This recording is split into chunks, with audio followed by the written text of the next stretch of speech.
ঈদযাত্রার খবর জানতে সদরঘাট থেকে যুক্ত হচ্ছেন সদরঘাট থেকে যুক্ত হচ্ছেন সহকর্মী মহসিন কবির। মহসিন, আপনার কাছ থেকে জানতে চাচ্ছি সদরঘাটের যাত্রীচাপ কেমন দেখছেন এবং মানুষের ঘরে ফেরা মানুষদের সাথে কথা বলে জানতে পেরেছেন কিনা তাদের যাত্রা কতটা স্বস্তিদায়ক হচ্ছে জানাবেন।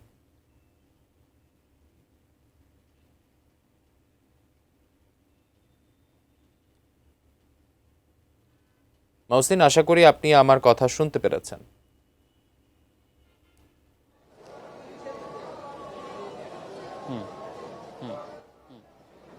মহসিন, ঈদের সময় সদরঘাটে খবর জানাতে আমরা এই মুহূর্তে সদরঘাট থেকে যুক্ত হয়েছি এবং জানেন যে দেশের দক্ষিণ অঞ্চলে বিশেষ করে যারা লঞ্চে নৌপথে যারা যাতায়াত করেন তারা এই সদরঘাট দিয়েই ঈদে যারা বাড়ি ফেরেন তারা এই সদরঘাট থেকেই তারা যাত্রা শুরু করেন এবং এই সদরঘাটে সকাল থেকে যে ছবি আমরা দেখছি, যে সকাল থেকে যে পরিস্থিতি আমরা দেখছি সেটি যে খুব বেশি যাত্রীচাপ এই সদরঘাটে সকাল থেকে এখানে খুব বেশি যাত্রীচাপ নাই, কারণ সদরঘাটে যে পন্টুন সেখানে ঈদের আগের যে এক দুই দিন সেই এক দুই দিন একেবারে তিল ধরনের ঠাঁই থাকে না, যাত্রীর চাপাচাপি এতটা বেশি থাকে যে উপচে পড়া ভিড় যেটিকে বলা হয় সেই পরিস্থিতি থাকে। তো সেই পরিস্থিতি আজকে এই মাত্র হাতে একদিন আছে, সেই একদিনের আগে এই সকালে সেই সকাল থেকে এই দুপুর পর্যন্ত সেই পরিস্থিতি আমরা দেখতে পাচ্ছি না। যে ধরনের মানুষ আপনার ছবিতে দেখতে পাচ্ছেন, যে ধরনের যাত্রী, এটি আসলে স্বাভাবিক সময়ের যাত্রীর মতোই, কারণ ঈদের যে যাত্রী চাপ থাকে তার তুলনায় এটি আসলে কিছুই না।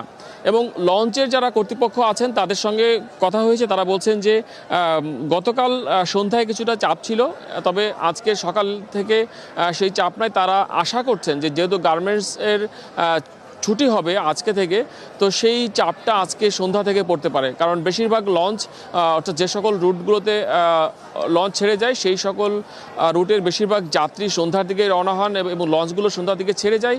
তো সেজন্য সন্ধ্যার পর থেকে সব থেকে বেশি চাপ থাকে। তো আজকে ধারণা করা হচ্ছে যে সেই পরিস্থিতি হয়তো অর্থাৎ বিকেল থেকে সন্ধ্যা নাগাদ হয়তো যাত্রীচাপ হবে, কারণ বেশিরভাগ লঞ্চ সন্ধ্যা 6টা 7টা 8টা এই টাইমের গুলোতে ছেড়ে যায়। তো সেজন্য এই যে গার্মেন্টস ছুটি হলে একটি বড় ধরনের চাপ তৈরি হবে, সেটি আশা করছেন যারা লঞ্চ মালিক কিংবা লঞ্চ কর্তৃপক্ষ। আরেকটি বিষয়ে অনেক যাত্রীর সঙ্গে আমাদের কথা হয়েছে, তারা বলছেন যে অন্যান্যবারের তুলনায় তাদের যাত্রা এবার স্বস্তিদায়ক হচ্ছে লঞ্চ যাত্রা, কারণ ঘাটে যে চিরচেনা যে ভিড় সেই ভিড় কিছুটা কম। যদিও এটি যারা লঞ্চ মালিক কিংবা লঞ্চ কর্তৃপক্ষ তাদের জন্য সুখকর নয়, তবে যাত্রীদের জন্য এটি এক ধরনের সুখের সংবাদ যে অনেকটা ভিড় কম, তারা স্বস্তিতে তারা যেতে পারবেন। এবং যে বাড়তি ভাড়া সড়কে যে বাড়তি ভাড়ার অভিযোগ বিভিন্ন সময় করা হচ্ছে সেটি লঞ্চে একেবারেই নাই, কারণ আমরা অনেক যাত্রীর সঙ্গে কথা বলেছি, তারা বলছেন যে নির্ধারিত যে ভাড়া অন্যান্য সময় তারা যান সেই একই ধরনের ভাড়া দিয়েই তারা যাচ্ছেন, অর্থাৎ এক ধরনের স্বস্তি তাদের চোখে মুখে রয়েছে।